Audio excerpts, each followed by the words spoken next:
We'll get started. Great. Live from PJH Girth Radio. Thank you, Joseph, for coming in, visiting my Summer Lair. And you had the big premiere yesterday. We did, yeah. Yeah, how'd it go? It was great. It was a sold-out show, and it was a really great audience, really engaged audience. So it was pretty exciting. This is the world premiere, right? It was the world premiere, yes. Yeah. And does this mean that mom and dad still getting 25%? They got in. I actually gave my mom the wrong ticket, a ticket to the wrong show. So that was a bit of a screw up, but Oh no, mom! she wasn't too happy about that, but I got her in. So Okay. I was able to sneak one extra ticket. Okay, yeah, because you got to make it up. I think Mom's Day is coming up in a couple of weeks. It was a good way to lead into Mother's Day. Yeah. So how do you explain the story? Because it starts off kind of becoming about the house, but then also becomes a little bit about the owner of the house. So is this a documentary about a house or a person inside the house, or how do you explain what this is? Well, I would say that it's both an architecture documentary and a biography, and but the two are inextricably linked because the home was commissioned for the purposes of being a concert hall by Jim, who's the owner, and his ability to construct such an amazing house came through his incredible background in calculus, which made him a multimillionaire. Yeah, that's weird, wasn't it? Yeah, I guess that's your ticket to get fame. Well, I mean, when you think of how much a calculus or any kind of university textbook costs, like $150. Yeah. And he makes up 95% of the market in the entire world. So you think of how many textbooks are sold every year on the entire world in calculus. So it's quite a huge number. So he really did dominate the world in that area. And would you consider this like a Toronto story, a Canadian story, or like where does it kind of fit in? Because there are these elements obviously in it. Yeah, I think it is. I mean, I don't think it's anything that's directly related to, say, a country or a culture so much. It could be happening in Europe. It could be happening in the States or something like that. It's more of a human story, I guess. It's about a confrontation between life and death and the kind of digestion of that idea. Kind of, it's about passion, about following your dreams. It's really about kind of the sacrifices we make, and the things that we get and the gains that we get out of making those sacrifices. Did that kind of mirror a little bit of what you do with filmmaking as well? Because it's like there is a sacrifice because you do have long days and hours making a film, and then the editing room is just another longer process. Did that kind of inspire you as well in terms of your filmmaking? Well, it was great to see somebody, you do get kind of some degree of validation that what you're doing isn't without its due course. So it does take, you see that things that, become really great products at the end require a huge investment up front. So, it took the first book, it took 7 years, writing 364 days a year for 14 hours a day. Yeah, that was staggering. So, that was the first book that launched it all. So, when you see that, you realize that, long days really aren't that big of a deal. But this film took 5 years. So that is half a decade as a commitment. Yeah. When you first visited the Integral House, what was like the first thing that kind of stood out to you, or what kind of made you like your spider sense tingle? I think it's unbelievably beautiful. It's shockingly beautiful. It stops you in your tracks when you see it. So, I had seen it on the street before biking by, and I kind of heard about it. But when you get up close to it, it is just so unreal. It's so unlike anything you've ever seen before. It's kind of like something out of a fantasy novel almost. It doesn't have any relationship to other houses or residential structures that we would really ever know. So I think that is really powerful, and I think once you see it, you really get gripped by it. So I think anybody, not even if you don't care about architecture, when you look at it, you're kind of like, oh, holy shit, like what is that, Yeah, it totally stands out because it's like there's nothing like that. Yeah. Right? Most people just have like a living room and a bedroom, like your stereotypical house. And that's all how we've been raised and stuff like that. Yeah. And then you see something like this, you're like, where did this come from? Yeah. Even if they are mansions, like so many people in Toronto's such a conservative city when it comes to style and design. And like, you look at a lot of these mansions, and like Drake is building this ersatz kind of like chateau looking mansion in the Bridle Path, which is the most boring thing you could ever build, right? And then there's Integral House, which is the most shocking and unlike anything else kind of home. It's like kind of like when Toronto City Hall was built. It was kind of like a spaceship had landed in the middle of downtown Toronto. You know, Integral House is like that spaceship that kind of like plunked down in the middle of Rosedale. And so it was kind of an interesting, interesting piece. Why do you think that is, like that we are conservative in terms of our architecture, or just not willing to take those kind of risks? Well, I mean, as a country, our culture is much newer. I think there's a lot of the country is kind of still in this mentality of, I don't know, it's hard to say actually. I mean, I would hate to use the word provincial to describe the mentality, because there's so many amazing designers and creators in Canada, and it's a really incredible environment. But I think also, like, America is so big and brash. They make really bold choices and big decisions, and they really advance a lot of design ideas and design thinking. But then America is also a highly problematic country in the way it constructs its value systems, and also social value, but also monetary value and things like that. So, I mean, there's a degree of conservatism where it's not as bold, but it's also not as disparate between the best and the worst. So it's kind of a bit of a trade-off, I guess. Does that apply also to like the landscape and the flowers and the gardens and stuff? Because that's a bit of your background as well. Yeah. Are we kind of conservative, or? Yeah, it's the same thing. Like, as in landscape architecture, although now you see more and more how we're really doing some bold kind of designs. Like, you look in the waterfront in Toronto, and there's some really bold designs. And the thing with design too, not everybody has to like it.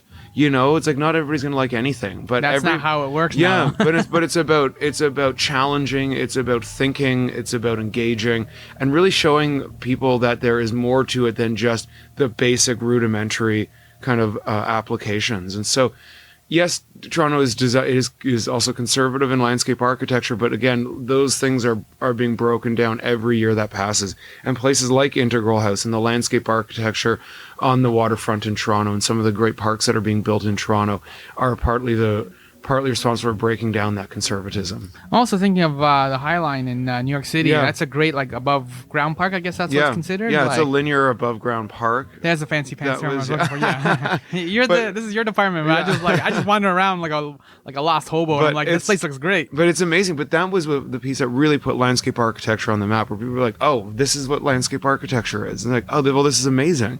And that project really launched landscape architecture into a whole different stratosphere when that opened.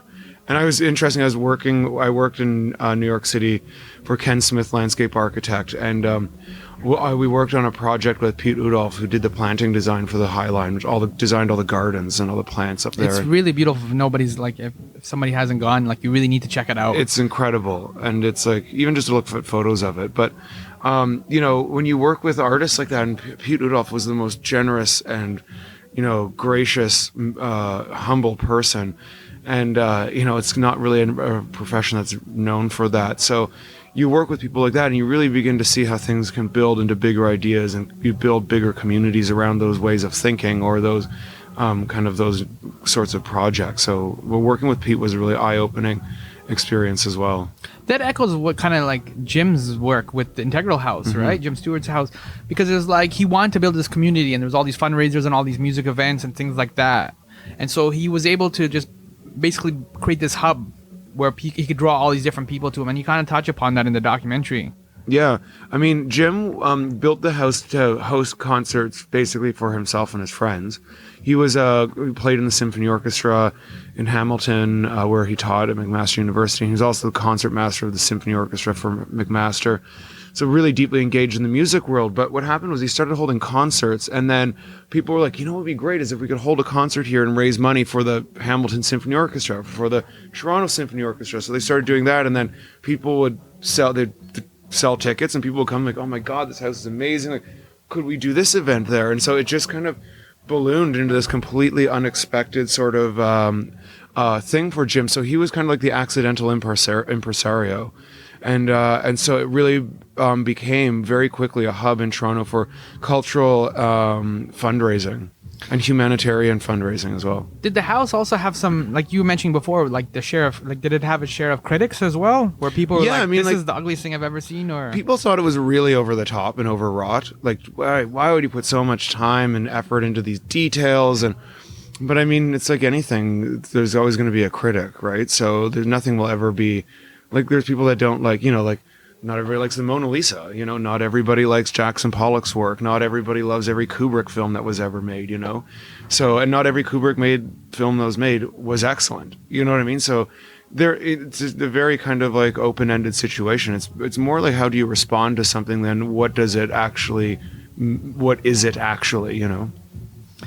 And in terms of Jim's vision, like, do you feel like he fulfilled the vision? Like, I forgot the timeline, but he worked on this house for years with the architects and like sketch to sketch, and then even as they were building, they were talking about revising it. Like, do you feel he fulfilled the vision, that what he finally saw in his head? Or yeah, he loved it so much. He was just like, that was it. Like, he was so happy for having done it. And it was like, he hired Larry Richards, who was the Dean of Architecture at the University of Toronto, to create a design brief to show to architects, and that would just basically outline, this is what I want out of the house. I want a concert hall. I want to use curves. I want blue glass. I want whatever, right? So that process began in 1999, 98, and the house was completed in 2009. So the whole process, the whole journey from beginning to end was a decade. Wow. Jim never ever refers to it as like a home. He always refers to it as just a house. Mm-hmm. Did he ever refer to it as like a proper home? Because it never looked like it was lived in. It was always very immaculate, especially the way you shot it. It was always like, it felt more kind of like Roy Thompson Hall, like more the symphony kind, and than an actual home. Well, it was very, I mean, Jim was such an absolute pragmatic minimalist. It was yes or no, good or bad. Like, why do I need all this extra furniture? Like, I'm one guy, like, how much stuff do I need? Yeah. So it's like, there's 2 couches and 2 chairs in the living room. There's like a couch and like 2 chairs in the seating room. There's like 1 dining room table. You know, it's like super minimal. But also, he really wanted it was all about the house. The house was what you were. It was like a piece of sculpture that you would live in. And Jim loved that about it. Whereas some people would find that a bit austere, Jim thought it was actually a really like great showpiece. And he spent almost every day of his life writing. So he had an office down on the 400 level, down very close to the ravine level, which was tucked away and kind of like cocooned in this office where he would write all day. In terms of the light, because you had all those fins, there was all these fins on the window to affect the light and bring light into the room. And as a filmmaker too, you're always concerned about light as well. Did your relationship to light change? I know that's a bit of a weird question. Yeah, no, that's an absolutely pertinent question. I mean, the film was shot on 35 millimeter because of the quality of light in the space. So the architects used light as a way to convey, or a medium of space. So how light would illuminate certain parts of the house at certain times of the day or the year versus other parts of the house day and year. So it was used as a medium, right? And so we thought, well, what better way to understand light and use light as a character in the film, just like the architecture is a character and just like Jim is a character, than by using 35 millimeter. And so once you go through the process of shooting on celluloid, you really understand light in a completely different way, and you just have a much richer understanding of how it works, and you just see everything completely differently. And like, I was a photographer, shot on film all the time, but moving image on film is such a different thing as well. Unfortunately, Jim passed away as you were working on the film. I guess that's not a spoiler alert, right? No, that's fine. That's fine. Yeah. Yeah. I'm pretty much everybody knows. So. Yeah. So Jim passed away. How did that change then the scope of the film? Because I guess initially your idea was just kind of shoot the house, right? Just kind of document this process of the house. But then this character, your main character, your other main character, I guess. Yeah.